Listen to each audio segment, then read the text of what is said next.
Hey, happy Monday. It is July 17th, 8 p.m. Eastern Standard Time on our end. Welcome to Rise and Thrive Together, Real Talk, Real Results with Dr. Raquel Stuart and Regina Rossi. I'm excited, sis. How are you today? I'm doing well. How are you? Hello, everyone. Hello to our listeners, viewers, whichever way you are hearing us. We are so glad you're here with us. I also want to just really quickly say that I'm super excited to hear that, and I don't know how many of you heard the story or the news report about Carly Russell and being back home. She was a young lady, 25-year-old in Alabama on Friday. She saw a toddler walking on the interstate. She got out to help, and the story goes that she was abducted, but she is back home, safe and sound. So we're thankful for that as we continue our conversation on community. And tonight we're going to be doing a little conversation on boundaries and how many of you Mhm. have them and set them. But I do want to also say next week, we're having a special guest, Dr. Shanique Carmichael. Her story is absolutely incredible. Talk about having a big heart and just giving of herself. We'll hear her story next week. She's phenomenal. Be sure to join us, and you can also look her up right now if you want to. But sis, tell the folks how they can reach us if they want to talk to us, get on the show, Yes. sponsor. Talk about community and the impact of community and the art of community. That is the only way this rise and thrive together is because of you guys. So the way that you can keep connected to us, right, is to be watching the show on our Facebook group, on our YouTube channel, on my personal page, Regina Rossi Lamothe, on Raquel's personal page, Raquel Stewart. We're also streaming on the Laws of Life with Blanca on the Roku TV channel. If you have that, please add that channel to you. And then there's a drop down where you can see all of the other amazing webcasters out there and other shows. And then you'll see Rise and Thrive Together. And the best way that you want to stay in contact with us is check us out, man. Reach us on info@riseandthrivetogether.com. This is where we want to see if you guys are interested in getting more visible and getting out there and coming on stage with us and having your story be told so you can be seen and heard. And let me tell you, inside a community, one story can help anyone, right? If it's from your mind, body, soul. I really feel like right now, sis, what you said about this woman, I don't know the details. I don't know the story. I know it as briefly as Raquel said it. But my personal deep heart and intuition, it is because of community. It is Mm. because of that social media that was put out there. I did hear like a lot of people were posting it, sharing it, posting it, commenting, Yep. posting everything else. And now she's back safely. Now, whatever that is, whatever the truth as it unfolds, the fact is that's the power of community. That's the power of community. And so, you know, that's just really amazing. And I'm glad. And, we want you guys to be able to be seen and heard. And the best way that the show can have fun and get to be interactive with us. So drop your ahas, drop your questions, drop your truth bombs, drop whatever you need to do because we are out to have you rise and thrive. Because remember, we're pivoting mindsets, shattering those limiting beliefs, being unshakable through building community. So there we Absolutely. go. You know Awesome. what was interesting about that also, Reg, is that celebrities got involved and they posted on their pages. It was just amazing. So when we think of community, we need to get out of our head that community just means our people around us in our small little tribe. Community is so much bigger than we think. To have celebrities involved and also posting that this young lady's missing, hopefully she gets found, that is incredible. And it shows the power of community and what we can do when we do it, when we work together. Okay, so don't Mhm. forget that. Somebody's saying hi to us. Hey, Joanna, how are you? Good to have you. Thank you for joining us. So, Nice. let's talk about boundaries. Now, some of you may be uncomfortable setting boundaries, but we're going to shatter that limiting belief. We're going to talk about how we do it. And if you don't do it, we're hoping that we encourage you to set boundaries. Even with those that we love, yes, you still have to set boundaries. So, sis, let me ask you, do you have boundaries? Do you set boundaries with those around you? Ooh, that's such a great question. To be honest, I'm gonna say yes, right? Yes. And what I love about tonight is the fact that I'm gonna assert that many people are like, yeah, I set my boundaries. Yeah, I do. And so how? And what Mm, has you create those setting the boundaries, right? Like, what is that? Like, how do I set my boundaries? Or, what, I think I have boundaries. Or yeah, I have very strong boundaries. So I'm, throwing it back to you, sis. What do you hear when I say, like, I say yes? And what is that about? Like, how do we begin to set boundaries, or how do we even know that we need to have boundaries? Like, why boundaries? Why boundaries? I'm going to start right. there. Hey, let me just say hey to Susan. Thank you for joining us. Welcome, welcome. Yes, boundaries are important to have. What's the importance is so people know how to treat us, right? And they don't treat us how they want to. We have to show people how to treat us, and we do so by how we treat ourselves, right? Mm, My thing is, people say, yes, I have boundaries. Here's the backup question. Do you reinforce your boundaries? When people cross the line, cross your boundaries, and boundaries are basically just telling people how to treat you. That's what boundaries are. So for those of you who don't know, now you know. I felt like saying baby, baby, but sorry, that was just a Biggie Small moment. Whew, I'm back. I'm back. I have my moments where I can drift, but I bring it back. So how many of you maintain your boundaries? And if someone crosses your boundaries, what's your response to that? So I did a workshop, a class, a meeting, or what have you.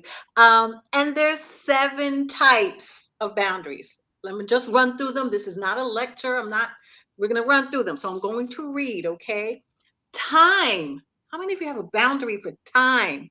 mm. Mental boundaries, emotional, material, internal, conversational, and physical boundaries.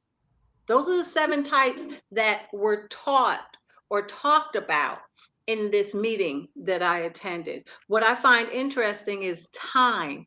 For me, Reg, I there are 2 things that are my pet peeves. People lying to me and people wasting my time. But what I've learned over time is that people can only waste my time if I allow them to. That's Right? If exactly I what I give had them in permission, mind. yeah, if I give them permission to waste my time, they're gonna waste the heck out of my time. But when I show them my time is valuable, and when you schedule appointments, for example, when I was in the education field, students schedule an appointment with me and they do not show, and they show up when are ready and when they're available. Yeah, so you thought you were meeting with me, but no, our appointment was so and so. So now you need to reschedule. Well, can we meet tomorrow? No, cannot meet tomorrow. We need to reschedule for next week. My time is valuable and people appreciate it. You clearly didn't. You didn't value my time because you didn't contact me. So I'm very rigid, almost, not quite, with people wasting my time. Does that make sense? It does. I'm curious with regards to people wasting, and I'm going to do quotes, wasting your time, because that's a conversation that you have created for yourself and already kind of like, uh, so let's do you and me. We have an appointment. I show up late. Like, it's already there inside of your, yourself, like, hey, she's wasting my time. She's showing up late or whatever that is. So it's already It's like not kind of, automatic. It's not an automatic you're wasting my time. If you come and say, "Hey, listen, sorry I was late. There was, I don't know, a hatchery exploded all over the highway. I don't know. I'm so random. Maybe I'm hungry. I don't know. But maybe something happened. Chickens are scattered all over whatever interstate you're on." I get it. But it's also, let's have the conversation about, contact me and say, so that if I have something else that I could do in that space of time, I can now go do that versus I'm just sitting and waiting. But go ahead, sorry. no, that's great. Because what I'm really getting out of the conversation here is what, Susan wrote something. And Susan, I'm really interested in having you clarify what you wrote. Because Susan wrote, like, in the social work field, we are taught about boundaries, and it's not a usual conversation. So it is. We get this information. We have this, like, this is what we're taught. And like Raquel said, she sent 7 things. And then what? So then what's next? It's like it's a concept, and then it's like, on your way, this is our experience. This is my experience in social work school. And on your way, here you go. And then the beauty of it is that, when I was doing internships, it was like I would have to write, notes and bring back cases to my supervisor and bring it to the class. And inside the conversation of boundaries is where we would explore deeper. Mm, So it was like kind of like on the court, which is cool. And I feel like this platform is an opportunity to, like, kind of give you some information and not kind of stumble your way. Because I stumble your way, I can have a very experience that right now is my heart racing, because the first time where the big red pen, and as an educator, came across like, boundaries, Regina, boundaries, and it was like, but you didn't say that, or you read it for a line, that's in there. So I love what you said. I think what I really heard was communication, super, super important. You and I've talked about this in the past couple of shows, that for me, how Raquel and I work together is we've spent a lot of time talking, and she's very clear, and I get to be very clear about what her expectation is when we have a meeting set up. We just set that up coming up, what we're going to talk about, how we want to communicate to each other, what works, what doesn't work. It's very clear, and it's through our training and development and being with one another. And sometimes it's not, definitely over text. Here's a no for the boundaries: texting, because the mind already reads it in a certain voice, and that might not be the voice that's there. Like if I said, Raquel, I want you to be able to communicate with me, if you're going to be late, as soon as you can. Now that sounds like a regular conversation, but depending on where she's at and what's happening in her life and when she read it and everything else, that might not come across that way. So I like clear boundaries where I can read them and then have a conversation to make sure that I get clarification and understanding.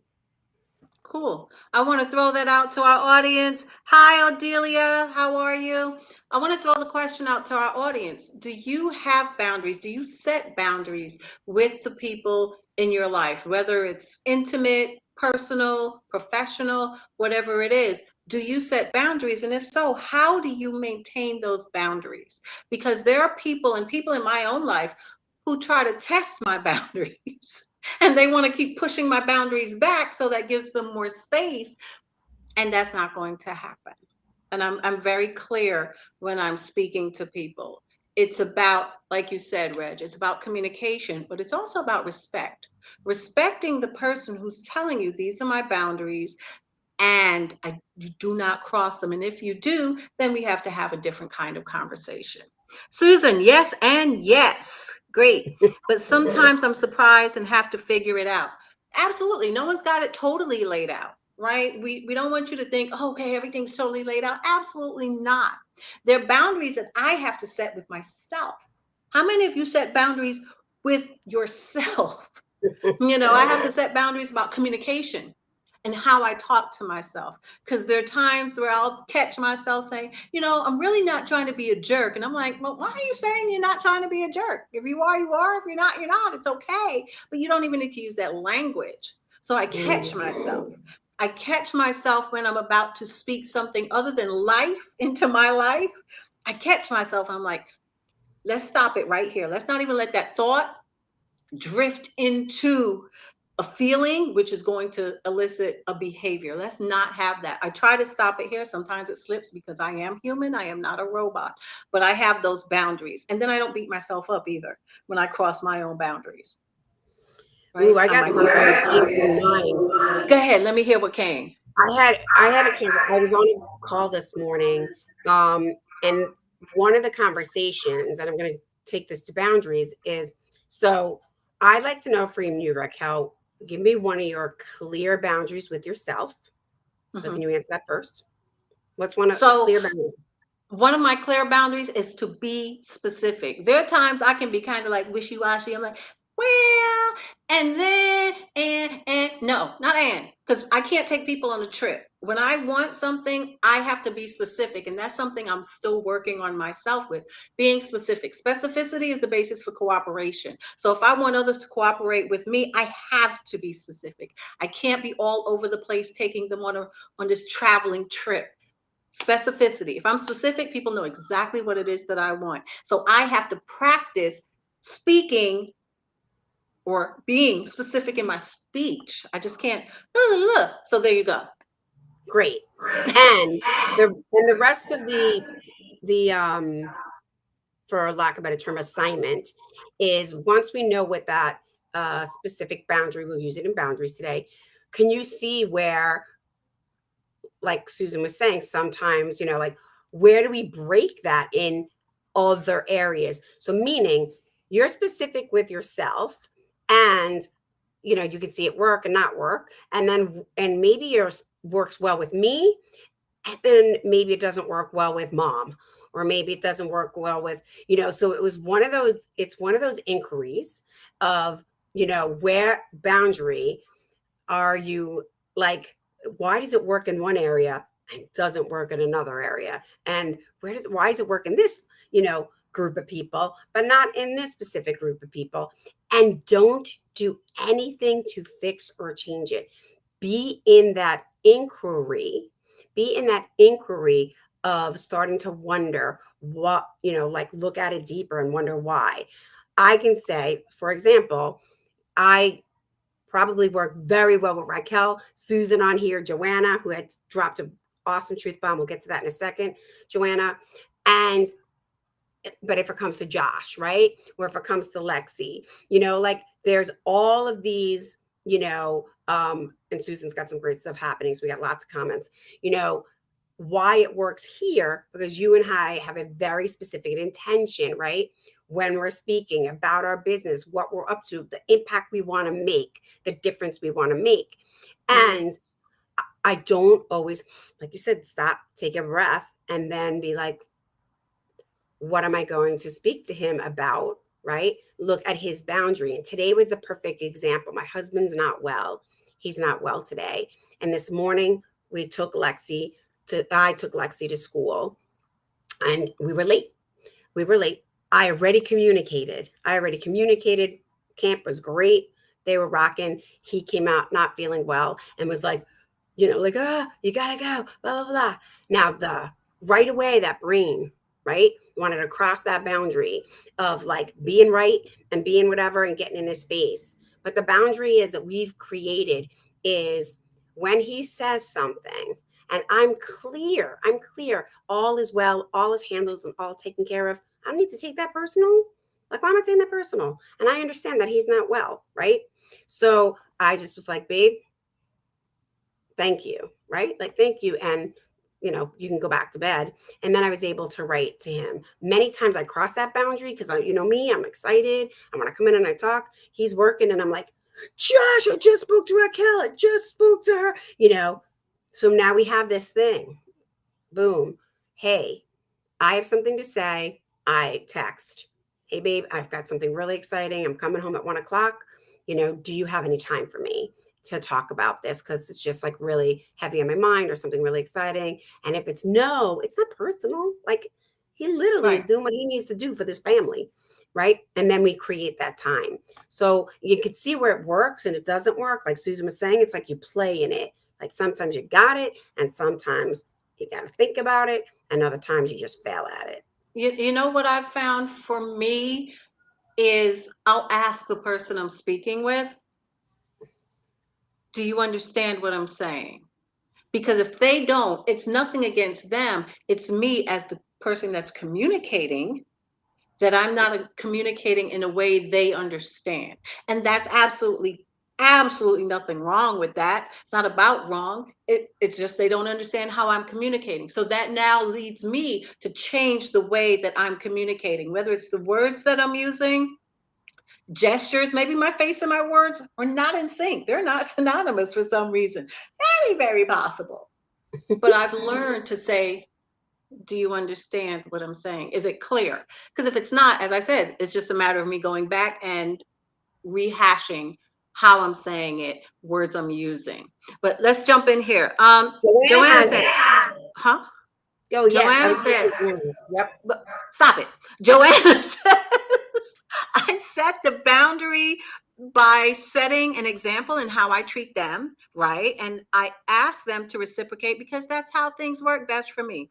I also ask them how they like to interact best. I like that. That's an exchange, right? How would you like me to communicate with you? Here's how I'd like you to communicate with me. And it makes it clear. We can't guess or assume is a better word that people know how we want to be treated. If we don't say, they don't know. Ladies, sometimes we have a habit of thinking people should be mind readers, ladies, and people are not mind readers. If we don't tell them, they don't know. Don't think, well, they should. Why should they? We had this conversation when we were being coached by Patrick about should. And most people are full of should because everything is a should. They don't know unless you tell them. Let me go on. Susan, yes, agreement about boundaries. I lost it. Before a business meeting or relationship helps people know what's expected and needed, kind of like what's your love language? Oh my God, amazing book. We have to definitely do a show about that. Odelia, some people are not specific about boundaries. Exactly. Specificity is the basis for cooperation. You want people to cooperate with you. Be specific in what you want. If you want that apple over there, don't say, well, I kind of like something and I think it may be. What are you saying? First of all, I've stopped listening and just tell me, hey, I want that apple over there. Be specific. We have to learn how to do that. We have to learn how to be specific. So when we communicate to others, hopefully we're clear. And if we're Yeah. not, don't make the other Susan person said wrong. about Go ahead, Reg. yeah, no, that's okay. What Susan said about agreement, I it really just keeps on loud and clear about, us taking the time to understand what works best for us, really get to know ourselves, what works best for me, what best communication, love language, like Susan says, I love language, right? What love language works for me. And then when I'm in that relationship, if it's business, if it's going into a meeting, being able to say, visual works best for me. And, so I might, are we able to have some visuals, right? You and I both know when we're doing webinars and coaching and stuff like that in groups, you always said to me, there's the speaking part, and then we want to make sure that the visuals are up because some people are visual people. So we're looking at not just what works for you and I, but what works for everyone. And so, like you said, being very specific. But we have to know what that is. And if we don't know what that is for ourselves, how can anybody else understand that? And I think that's just Exactly. absolutely the most, brilliant. And I love what Joanna said as well, right? That's what she's saying about herself. And then asking, like you said, and then asking, hey, was I clear? I notice, can we have that bold vulnerability to be able to say, like, hey, Raquel, I noticed when I said X, Y, and Z, your face was this way or your arms, Hmm. was I clear? Is there anything that like stood out? Did I kind of upset you in any way? And you'll answer yes or no. You'll be like, no, girl, I was just like listening or not. Because if not, we're going to stay in here. And then the rest of that communication, the rest of that whole thing is going to go down the drain, and forget about boundaries. Like, boundaries are just going to be muddled and messy. I'm not going to even understand what I want, and I definitely am not going to understand what you may want. Yeah, and I can't be a part of conversations like that. Because for me, I often say if I don't understand something, I'll say I'm confused. I'm Hmm. not really sure what you're trying to say. And if you still it's kind of murky, the communication, I still don't understand. And sometimes I'm like, maybe you can draw it. Give me an example of what you mean. I love examples. I've used it in my classroom all the time. I'm like, give me an example. Don't regurgitate what you read. Give me an example. Sometimes examples can be just really helpful. It's the simple things, right? What does Susan say? How we communicate has to do with our personality, upbringing, area we grew up in, trauma, etc. So it's not natural to most people to know how to say what they want. Whoop. I get that. I also get that um, we've got to learn how to say closed mouths don't get fed. So if you don't tell me what you want, how am I supposed to know? And I get your upbringing. I get it. I understand area you grew up in. Listen, I know where I grew up. And it was not always saying what you want, but I've since learned I have to say, because if I don't, people don't know. I get what you're saying, Susan, but at what point are we held accountable for being able to communicate what we want? Because then otherwise, what are we doing? We're just going through having people kind of tell us what we want, guess what we want. We've really got to get to a point where we can say it and know that it's okay for me to say what I want. What do you think, I love Reg? it. No, I mean, I totally get what Susan's saying. And, the other part, because I know her so well, is it just has me very present to, like, not as a right or a wrong, but how many of us, including myself, right, you know, really have not had this, like, why she said, Susan's saying, we absolutely need to be trained when people demand it, or we learn on our own, or we go for training. Exactly that, what we talked about. Accountable, and the word came out was, when are we going to be responsible?